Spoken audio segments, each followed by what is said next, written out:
याच्यामध्ये सर्वात महत्त्वाचं आदरणीय देवेंद्र फडणवीस साहेबांचे खास करून आभार व्यक्त करेन. त्यांनी विशेष या बार्शीवरती प्रेम केलं, लक्ष दिलं आणि त्यांनी जी मला ताकद दिली या ताकदीच्या जोरावरती आज 18 पैकी 18 उमेदवार या ठिकाणी निवडून आलेले आपल्याला दिसतात. आणि विशेष करून सहकारामध्ये आम्ही अत्यंत ही आमच्या ह्याच्यातली पहिलीच निवडणूक म्हणायला काय हरकत नाही, कारण गेल्या वेळेस जी बाजार समिती झालेली होती ती बाजार समिती शेतकऱ्याच्या मतावर झाली. परंतु सहकारातनं ही आमची अत्यंत कठीण अशी परीक्षा होती, मी त्याची जाणीव मला निश्चितपणे होती.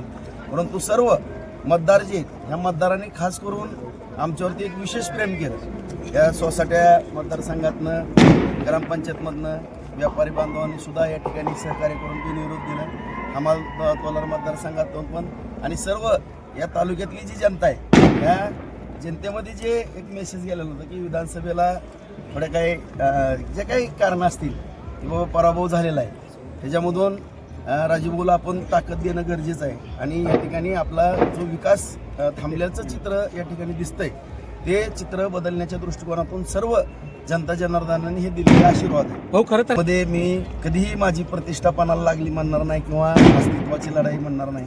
हे माझ्या बार्शी तालुक्यातील जनतेची जी मला सेवा करायची, आता काही विधानसभेला मुद्दे निघाले की काय कशा करता काय झालं, परंतु मी जनतेला प्रत्येक वेळेस नगरपालिकेला सुद्धा शब्द दिला, बाजार समितीलाही शब्द दिला, आजही देतो उद्याही. भले एखादा कुठला अस्तित्व किंवा प्रतिष्ठेचा विषय 10 पाऊल मागे घ्यायची वेळ आली तरी चालत, परंतु या बार्शी तालुक्याचा विकास कधी थांबणार नाही.